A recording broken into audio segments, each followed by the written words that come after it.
యెషయా గ్రంథం మొదటి అధ్యాయము 2వ వచనం నుండి 6వ వచనం వరకు చదవండి. రైట్. ఇక్కడ చెప్తున్న మాట, దేవుడు తన గోడును చెప్పుకుంటున్నాడు. ఎవరితోటి అంటే ఆకాశము భూమితోటి. ఏమని చెప్తున్నాడు అంటే, ఆకాశము భూమి నా మాటను నేను పిల్లల్ని పెంచి పెద్దోళ్ళని చేశాను, వాళ్ళు నా మీద తిరుగుబాటు చేశారని బాధపడుతూ చెప్తున్నాడు. మనం అనుకుందాం, ఆకాశము భూమి వాళ్ళు తిరుగుబాటు చేస్తే నీకేమయ్యా, వాళ్ళేగా నాశనం అయ్యిద్ది అని అన్నాయనుకో, దేవుడు అంగీకరిస్తాడా దాన్ని అంటే అంగీకరించు. వాళ్ళు నా మీద తిరుగుబాటు చేశాడని బాధతో చెప్పుకునేటువంటి దేవుడు, వాళ్ళకి అట్లానే జరగాలే అని భూమి ఆకాశాలు కనుక అంటే దేవుడు వస్తాడు. అంటే దేవుని మీద తిరుగుబాటు చేసి దేవునికి దూరమైనందుకు ఏం జరిగింది వాళ్ళకి? అంటే దేవుడేం చేయలే. కానీ మనం కొన్ని సందర్భాల్లో మన పిల్లలకి చెప్తాం, రే ఆ మంట దగ్గర ఉన్నావు జాగ్రత్త కాలిద్దది అంటాం. వీడు ఈ పిల్ల చేష్టలతోటి అటేగేసి ఇటేగేసి ఆ మండుతున్న పొలాన్ని పట్టుకుని ఇటు తిప్పి ఇవన్నీ చేస్తున్నాడు అనుకో, ఏదో ఒక రవ్వ వీడి ఒంటి మీద పడిద్ది కాలి. అప్పుడు తండ్రి కాల్చినట్ట, వీడికి వీడు కాల్చుకున్నట్ట.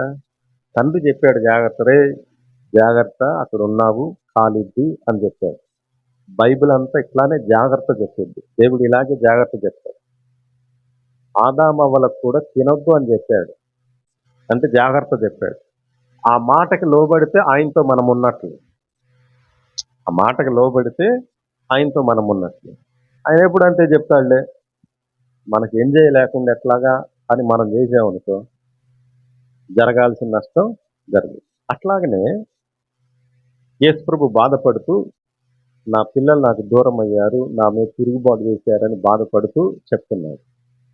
ఎందుకు అంటే, నాకు దూరం అయితే నష్టపోతారు వాళ్ళు. ఏంటి నష్టం అంటే, అక్కడ రాశాడు ఏం నష్టం జరుగుతుంది. నిత్యము తిరుగుబాటు చేస్తూ మీరేలా కొట్టబడుదురు.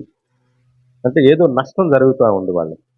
దేవుని మీద తిరుగుబాటు చేయటం వల్ల, దేవునికి దూరం అవటం వల్ల వాళ్ళకి ఏదో నష్టం జరుగుతూ ఉంది. ఇంకా ప్రతి వాడు కూడా నడి నెత్తిని వ్యాధి కలిగి ఉన్నాడు, వాడి గుండె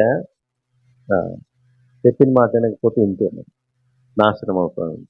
ఇంకా ఏం చెప్తున్నాడు, నడినెత్తి మొదలుకొని అరికాలు వరకు కొంచెమైనా స్వస్థత లేదు. దీనంతటికీ కారణం ఏంటి అంటే, దేవుడు శాపం పెట్టాడని కాదు, నువ్వు దేవునికి దూరం అయితే జరిగే నష్టం. మన పిల్లలు మన మాట వినకపోతే వాళ్ళు ఏదో నష్టాన్ని కొని తెచ్చుకుంటారు. అట్లాగనే దేవునికి లోబడకపోతే, దేవుని మాట వినకపోతే మన జీవితంలోనికి కూడా నష్టం వస్తుంది.